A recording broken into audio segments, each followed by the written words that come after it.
birthday to you. Happy birthday What are you doing, Vince? Oh, it's my mum's birthday today, see, and I can't get the tune out of my head. Ah, yeah, it is catchy, isn't it? Yeah. What'd you buy then? I bought her a pair of one-size tights. Ah, one-size tights, that's nice. Did she like them? Now she took them back to the shop. What for? Well, they were a one size, it didn't fit her.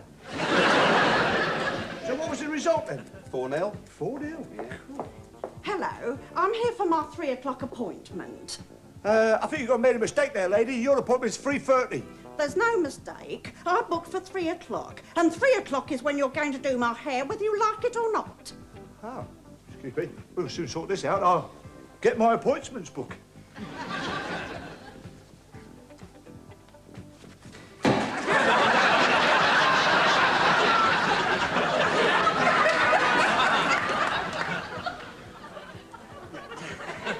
That's a good score, that, isn't it?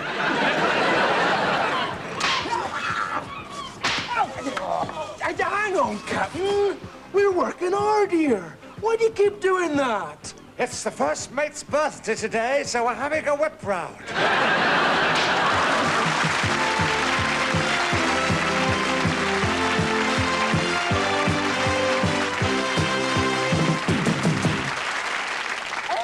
Back to the second half of Blockbusters with our champions, Anthony and Lavinia from St. Dominic's College, having successfully completed 4 gold runs. Well done.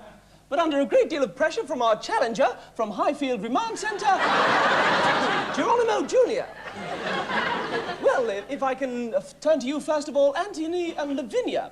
Tell me, are you confident you can pull back the deficit? Yeah, no problem, Bob. Just a temporary setback. Yeah, smarmy puff. Well, I see, Anthony and Lavinia, that you brought along a lucky mascot. Tell us about that. Well, Bob, he's called Algernon and he's our school emblem. Yeah, well, goodbye, Algernon.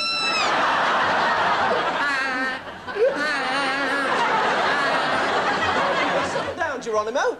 And now I see that you've brought a lucky mascot with you as well. Tell us about that. It's a toilet roll, Bob. And is that your favourite colour? No. My favourite colour's, I can't remember. Well, never mind. Do you think that a toilet roll is a lucky thing to have? Well, it is when you're a bit nervous. Yes, well, I think we'll ignore that as we play Blockbusters.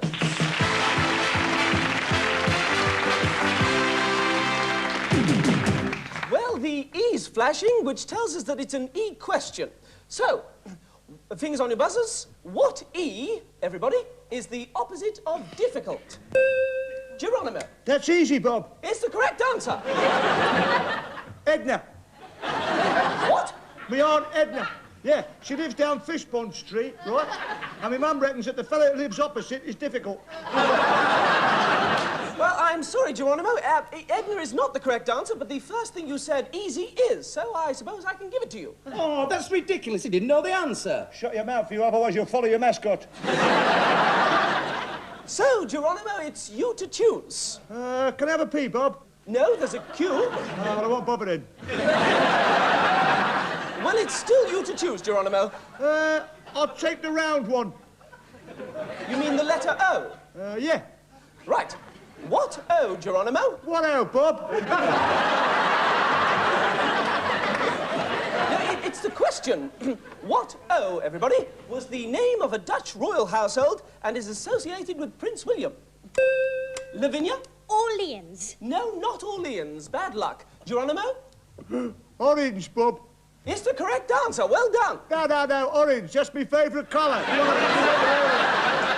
Well, it's the correct answer, so it's still you to choose. B, Bob or E, Bob? B, Bob or E, Bob? That's my baby.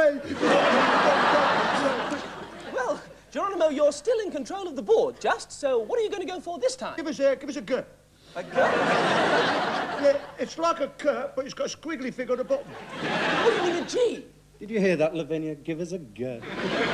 I'll give you a speck in the mouth in a minute. You're a public school pillock, that's what you are. Right, that's enough of that, Geronimo. Now, what what G is the capital of Guyana? Geronimo? G. Yes, I know you're going for G, but what's the capital? No, Guyana begins with a capital G. Well, I suppose you're right. Yes, I'm going to have to give you that as well. That's ludicrous. Just because you lose it, just because you lose it. Well, what a real cliffhanger we have here. Geronimo needs just one more letter to complete the line. Is he going to take it? Well, don't ask them, ask me. Oh, all right, I will. Are you going to take it? Yeah, I'll have the one, Bob. That's the letter I, Geronimo. Doesn't even recognise an eye. They won't recognise your eye after I close it. Right, ready, Geronimo? Yeah. What eye, everybody, tells you where to find something in a book? Lavinia?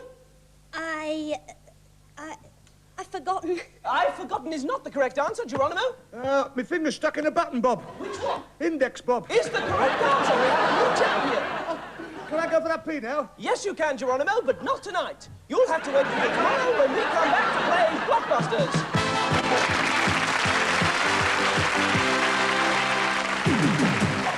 Oh, dear. Oh, hello there.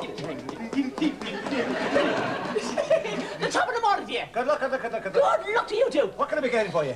I think I'll have a nice pint of bitter, please. Come in right up. Oh, that looks lovely. What a lovely head on it. Just freshly cool. Is that right? Do you know, it's that cold. Wouldn't it be better with a drop of rum to warm you up? Do you know, I never thought of that. What a good idea, but you've already pulled the point. That's no problem. I'll soon change it. Oh, well, if you're sure about that. But Jesus. Oh, cheers now. You know, it's that cold. This morning, I shot a dog froze to a lamppost. Right. Do you know, it's that cold. This morning I was walking through the park and I saw a flasher describing himself. Thanks a lot. I'll be off. Just a minute. You haven't paid me for the rum. Oh, that's right. But didn't I swap you the point for it? Ah, you did. Cheers. But you didn't pay me for the point. No, but I didn't drink it, did I? That's right. See ya.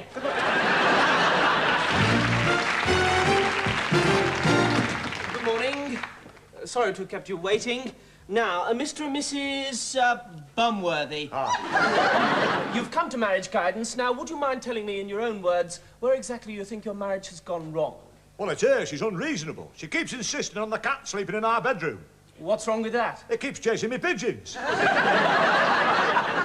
He's a skinflint. I haven't had a new dress for years. You're better off now than before you married me. You didn't have a rag on your back then. Well, I've got plenty now. Yes, well, I usually find that behind most marital unrest there lies a problem of a more, shall we say, basic and delicate nature. How do you mean? Well, do you still have relations? Ah, she's got a mother and I've got a sister. No, I wasn't thinking of those sort of relations. I was thinking more of sexual relations. You watch your tongue, lad. Don't talk to me about that. He's always been the same. Many's the time I've had to slap his face. Why? To wake him up, of course.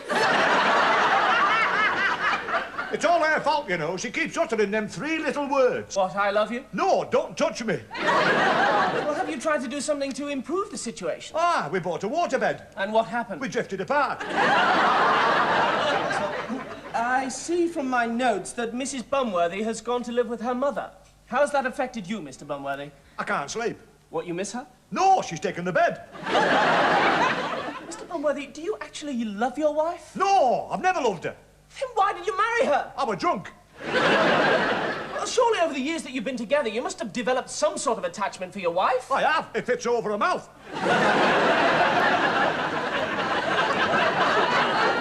I didn't have to marry you. I could have married anyone I pleased. That's just it. You never pleased anyone. Look, there must be something that can keep you together. What about your son? Oh, no, we even argue over him. We argued over his name. I wanted to name him after me.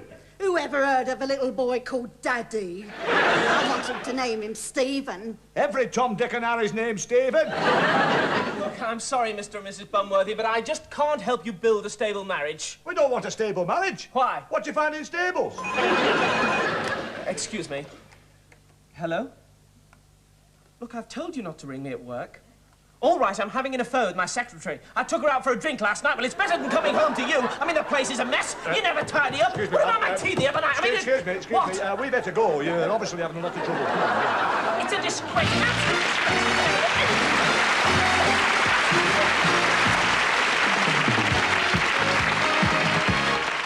Absolute Seen that film, The Ten Commandments? Yes, I have. Well, you know when the camera went to Moses' feast? Yes. And then he went to his robe? Yes. And then he went to his sandals? Yes. Well, they're the ones I was telling you about. $1.99 in Woolies.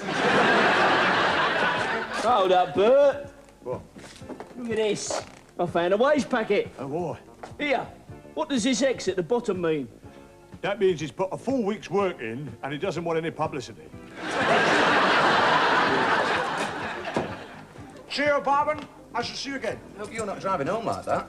But I only live a mile down the road. Do you realise that most accidents occur within 1 mile of your own home? Is that so? Yeah. Well, thanks for telling me. So you're not driving home then? No, not at all. I'm going to drive to my brother's the other side of town.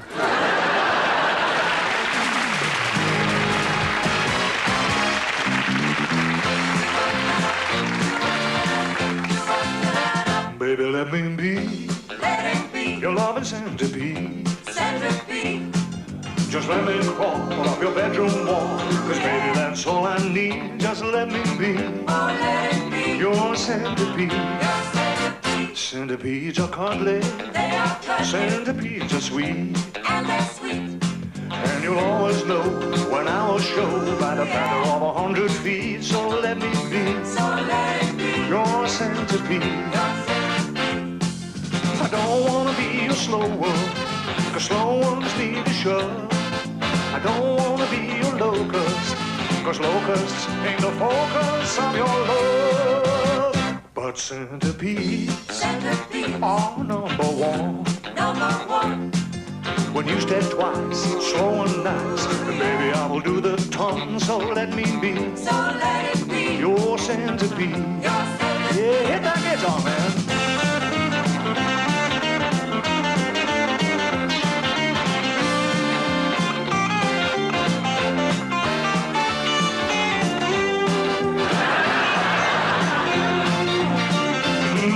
Don't wanna be a blowfly, 'cause blowflies get too fast. I don't wanna be your muscle, 'cause muscles are a tussle to get at. Your centipede, Your centipede. baby, let me be. Just let it be. Just take this buck, give him a hug.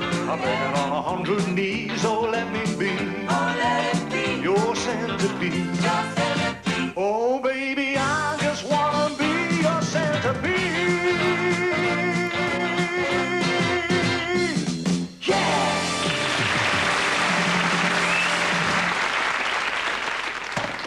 I've decided that this case will be held in camera. Excuse me, Your Worship. What does that mean, like, you know, in camera? Young man, the prosecuting counsel know what in camera means, the defense counsel know what in camera means, the jury know what in camera means, and I know what in camera means. Continue. Right. Well, it happened on this night that I was walking through the park, you know, with me Judy, and we went into the bushes for a bit of a dibbity-doo-dah. And then... Well, David, what is this bit of dibbity-doo-dah? Your Worship, the prosecution counsel knows what a dibbity-doo-dah is. The defense counsel knows what a dibbity-doo-dah is. And the jury knows what a dibbity-doo-dah is. And I know what a dibbity-doo-dah is. And if you've been there in those bushes with your camera, you know what a dibbity-doo-dah is.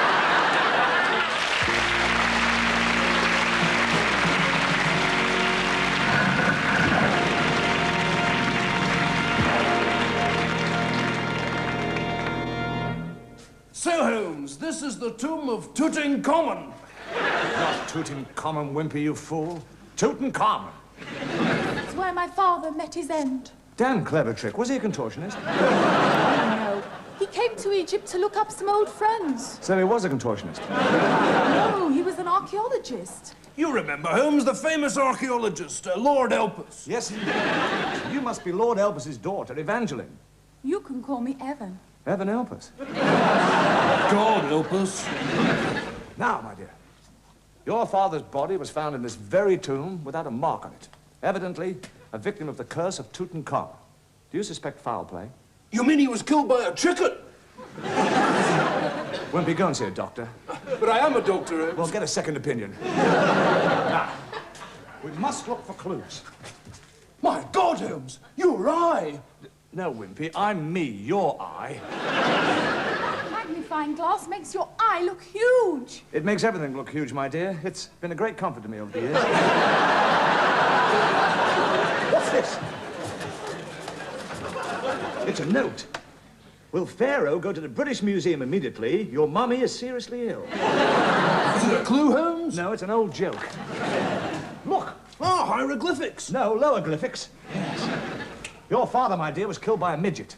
All we have to do now is find out who put him up to it. Holmes, these pictures on the wall, don't they call that a... Freeze. No. That's called a freeze, Wendy. That's called a freeze. Fool, man. And it's hundreds of feet below ground. Oh, sort of a deep freeze. Wimpy, I tell the jokes. I also write the songs that make the whole world sing. Mr. Holmes, how do you do all these things? Superbly. Did your father leave a will? Yes, he wrote it just before he died. Well, probably better than waiting until just after he died. Did he have a stipulation inserted in his bequest? Yes, he did. I'll bet that hurt. What about this piece of cloth here tied around this wrist? Ah, now, yes, indeed. You see, Wimpy, that is probably the world's first wristwatch. What do you mean, Mr. Holmes? It was invented by Alexander the Great, who also invented the fireplace. You see, every morning he would soak a piece of rag and wrap it around his wrist. As the sun climbed high in the sky, drying the rag, he was able to tell the hour of the day by it. He called it Alexander's Ragtime Band. I didn't think it was that bad. She's fainted, Holmes. You better give her artificial respiration. No time, Wimpy. It'll have to be the real thing. You don't do it like that, Holmes. I don't know what I'm doing. I've been through this before. Let me help you out, my dear. Now, why did you faint? I thought I saw that mummy move. Well, which mummy? That mummy. The one with the hush puppies and the Homburg hat. I'd know that hat anywhere. Damn you, Holmes. Yes. My dear, you suspected foul play. I think we found our chicken in the casket. You mean Daddy was killed by a mummy? Exactly. Your father stumbled upon Moriarty's underground factory here, where he was manufacturing counterfeit clockwork copies of the Sphinx, with which he intended to flood the entire world's antique market, thereby bringing about the end of civilization as we know it. This is one here. You simply insert the key, turn it so. This accounts for the Sphinx's inscrutable smile. Am I right, Moriarty? I suppose you think you're very clever, Holmes. Well, 6 A-levels and a degree in cooking isn't bad. You may jest, Holmes, but this time the joke's on you. Ah, you've noticed the shorts. Save your breath. You're going to need it. You mean? Yes, you're all going to die. What?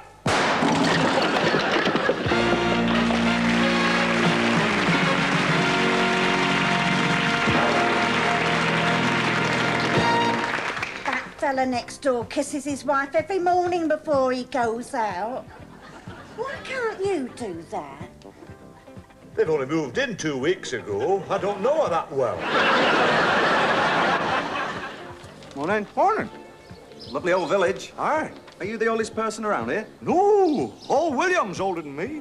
Oh, yeah? Where does he live? He don't live nowhere. He's buried in the cemetery. How many people are buried in the cemetery? All of them. Tell me, what part of Ireland do you come from? I come from a little village called Ballygo Backwards. Is that right? I believe they've just bought a new fire engine. That's right, to be sure. Well, what are they doing with the old one? They're keeping that for false alarms.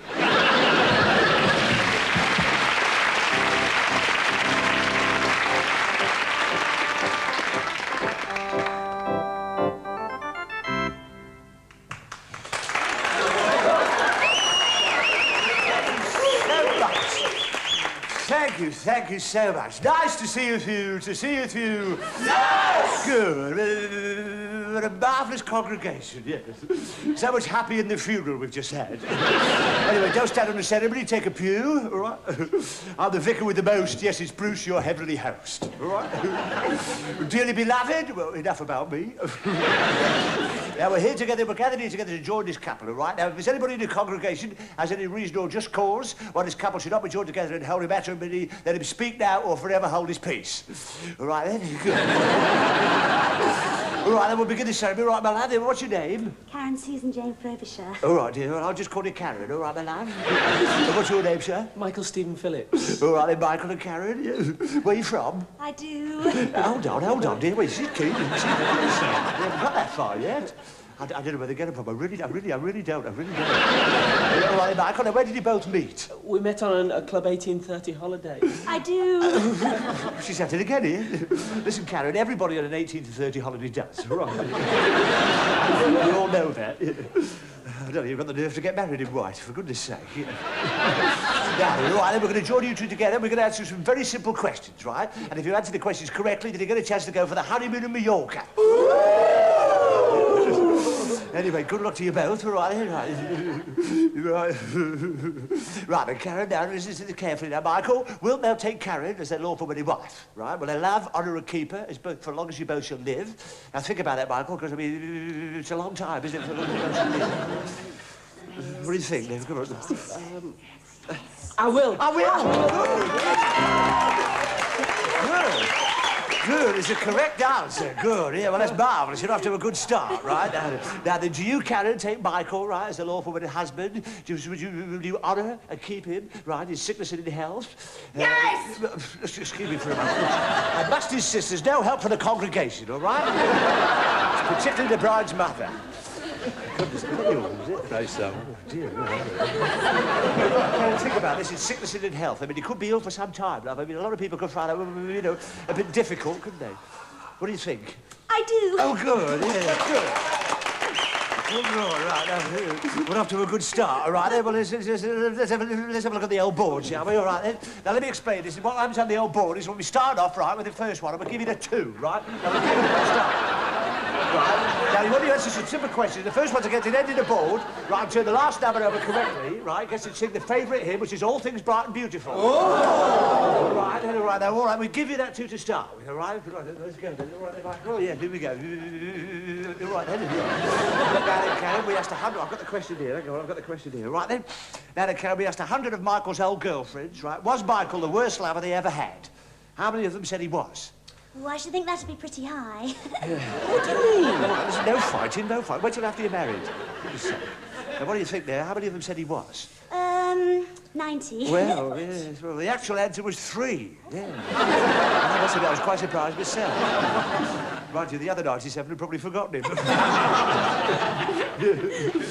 Anyway, Michael, that means that you've got control of the board, right? All right, so what do you think? Let's have a look at the next card. What do you think? Is it higher or lower than a 2? What do you think? Higher. It must be higher. Higher, you say. All right, then. Oh, it's Now, what about the next card? Is it higher or lower than 8? What do you think? Lower. Karen's mum says lower. Lower, you say. Lower, you say. All right, then lower. Oh, it's another end. Oh, you get nothing for a pair. Not in this church! Anyway, you still get the chance to sing For Those in Peril on the Sea, which is a good hymn. It's still a good hymn. It's a good hymn. All right, listen, all is not lost, Michael, because I mean, you can still go on to the rings. All right, then, before we go any further, listen, I must ask the congregation not to tie any old boots to the wedding car. That lets you off the hook, doesn't it? I'm sure you know what you're doing. I mean, they always say, look at the mother, don't they? It's your choice. All right, they come together. This is the bit when we go for the rings. I love this bit. I really do. I get all emotional. I really do, yes. I think that's why I've been married so many times myself. Yes, I'm addicted to wedding cake. Anyway, Michael, who's the best man? I am. Oh, if he's the best man, I'd hate to see the worst. All right, then, Karen, who's giving you away? I am. I don't blame you either, dear. Yes. Now, then, have you got the ring, Michael? Good, yes. Then what are you going to do is slip it on Karen's finger now. Right. No, that's the wrong hand, for goodness sake. The other hand. Don't put it on my finger. Sorry, I'm to the left hand. It's the second one down. I should think so, too, for goodness sake. All right, then, now, with the powers vested in me, I now pronounce you man and wife. Good, yes. All right, then, now, marvellous. You start your life as man and wife. We hope you both get what you want. We'll finish the service at the font.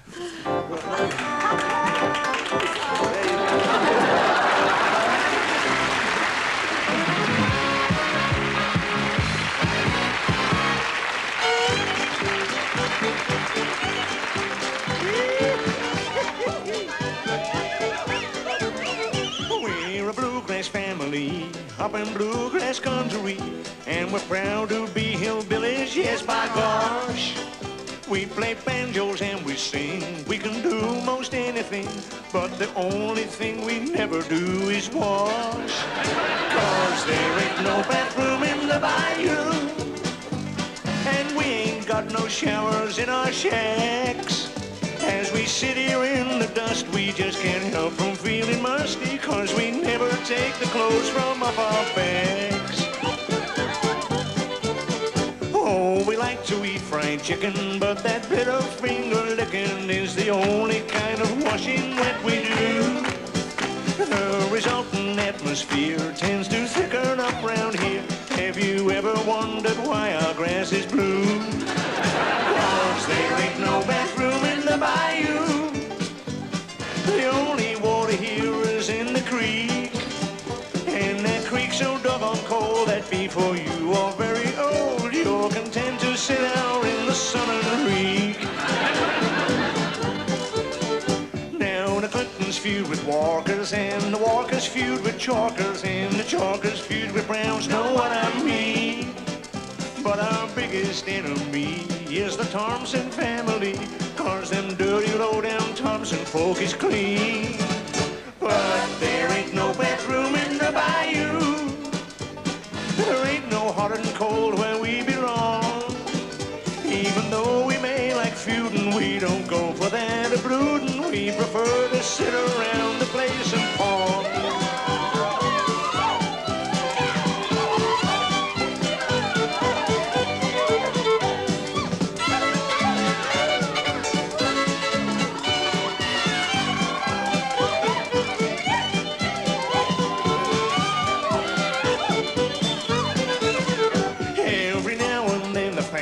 Of our bluegrass country bands come to hear our bluegrass music and its source.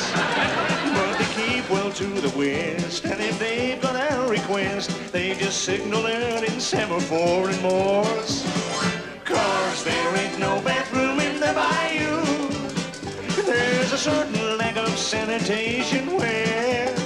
So up here in old Kentucky, all us mountain folk get lucky, and furthermore,